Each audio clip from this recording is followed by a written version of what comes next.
नमस्ते दोस्तों, आज आपका फिर से स्वागत है सुपर यूनिवर्स में। अगर आपको हमारे इस यूनिवर्स की सभी वीडियो देखनी है तो मैंने इसकी एक प्लेलिस्ट बनाई है और उसकी लिंक मैं डिस्क्रिप्शन में डाल दी है, जिसे आप जरूर चेकआउट करें। और अभी इस यूनिवर्स का फेज 4 चल रहा है और ये फेज 4 की वेब सीरीज है जिसका नाम है अस्ट क्रॉनिकल्स वॉल्यूम 1। और इस वेब सीरीज का ये लास्ट एपिसोड है, एपिसोड नंबर 5, जिसका नाम है द फाइनल क्रॉनिकल्स। और इस एपिसोड की शुरुआत उसी एनर्जी गेट से होती है जो पिछले एपिसोड के अंत में दिखाई गई थी। आसमान काला पड़ चुका है, बादल गोल गोल घूम रहे हैं और धरती के अलग अलग हिस्सों में भूकंप जैसे झटके महसूस होने लगे हैं।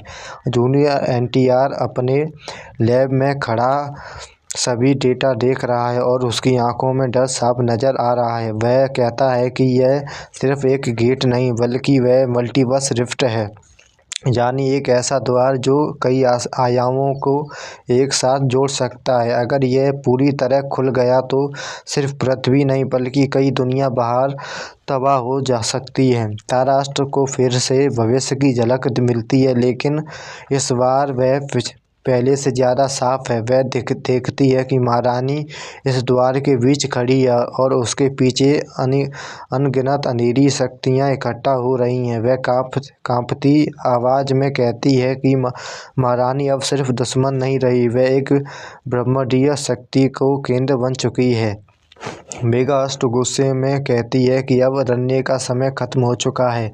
अगर आज नहीं लड़े तो कल कुछ भी नहीं बचेगा। सभी अष्ट आखिरी बार एक साथ आते हैं। मृदुला अष्ट सबके मन को जोड़कर एक मानसिक ढाल बनाती है ताकि महारानी की ऊर्जा उन्हें अंदर से कमज़ोर ना कर सके। और जूनियर एनटीआर अपने आखिरी रिसर्च दिखाता है और एक उपकरण जो क्वांटम कोर की ऊर्जा को उल्टा बहा सकता है, लेकिन इसकी कीमत बहुत भारी होगी। यह मशीन सिर्फ तभी काम करेगी जब कोई अपनी पूरी शक्ति को चेतना उसके समर्पित कर दे। मतलब साफ है, किसी एक अष्ट को अपनी शक्ति हमेशा के लिए खोनी पड़ेगी।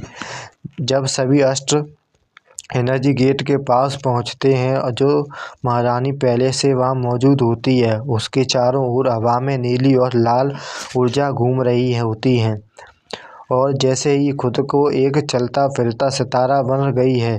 शिवानी उसके पास खड़ी है, लेकिन उसके चेहरे पर जब भी डर और पछतावा साफ नजर आता है। महारानी जोर से हंसते हुए कहती है कि इस इंसान हमेशा सोचते हैं कि वह नियति बदल सकते हैं, लेकिन असल में वे सिर्फ उसी रास्ते पर चलते हैं जो उनके लिए पहले से तय होता है। मेगा और तारा अष्ट मिलकर हमला करते हैं, बिजली और समय की ऊर्जा के साथ एक टकराती है जिससे आसमान फटने जैसा लगता है। मृदुला अष्ट महारानी के मन में घुसने की कोशिश करती है, लेकिन इस बार उसे एक अलग ही सच दिखता है। महारानी कभी राक्षस नहीं थी, वह एक साधारण इंसान थी जिसने शक्ति को गलत तरीके से समझ लिया। इसके सबसे बड़ी कमजोरी लालसा है, खुद को ईश्वर बनाने की इच्छा। जूनियर एनटीआर मशीन को एक्टिवेट करता है, लेकिन तभी महारानी पूरी ताकत से हमला कर देती है। पूरा मैदान ऊर्जा से भर जाता है, धरती फटने लगती है और एनर्जी गेट आधा खुल जाता है। उसकी दूसरी आयाम की परछाई दिखने लगती हैं, अजीब जीव और अंधेरी रोशनी और ऐसी आवाज़ों जो इंसान कानों के लिए नहीं बनी। तभी शिवानी आगे आती है, पहली बार महारानी के सामने खड़ी होकर कहती है कि यह रास्ता विनाश के अलावा कुछ नहीं देगा। महारानी कुछ पल के लिए रुकती है और जैसे ही उसका अंदर का इंसान फिर से जागने लगता है, उसी पल तारा अष्ट चिल्लाती है कि यही मौका है। मृदुला अपनी पूरी शक्ति मशीन में डाल देती है और उसकी आंखें चमकने लगती हैं, उसका शरीर धीरे धीरे ऊर्जा में बदलने लगता है।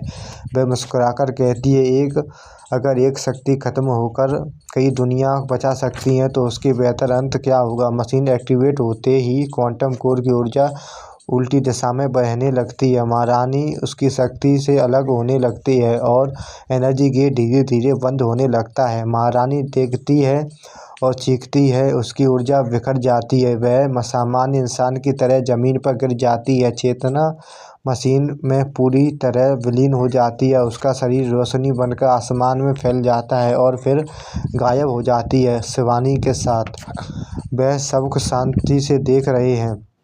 आसमान साफ होने लगता है, भूकंप रुक जाता है और दुनिया धीरे धीरे सामान्य होने लगती है। जूनियर एनटीआर टूटे हुए स्वर में कहता है कि मुद्रा राष्ट्र की शक्ति अब ब्रह्मांड की संतुलन ऊर्जा बन सकती है। वह कहीं नहीं गई, बस हर जगह फैल गई है। एपिसोड का अंत एक भावुक सीन से होता है जहां सभी अस्त्र एक ऊंची पहाड़ी पर खड़े होकर उगते सूरज को देखते हैं। मेगा अस्त्र कहती है कि वह सिर्फ एक युद्ध का अंत नहीं बल्कि एक नई शुरुआत है। तारा अस्त्र महसूस करती है कि भविष्य अब भी अनिश्चित है, लेकिन इस बार इसमें उम्मीद ज़्यादा है और अंधकार कम। आखिरी शॉट में कैमरा ऊपर से आता है, सितारों के बीच एक हल्की सी रोशनी दिखती है, जैसे ही कोई अदृश्य शक्ति अभी भी उन्हें देख रही है। जूनियर एनटीआर का आवाज़ होता है कि अस्त्र क्रॉनिकल्स खत्म हुआ और ये कहानी यहीं पर खत्म होती है। अगर ये कहानी आपको अच्छी लगी तो हमें सब्सक्राइब करें और thank you for watching the सुपरवर्स।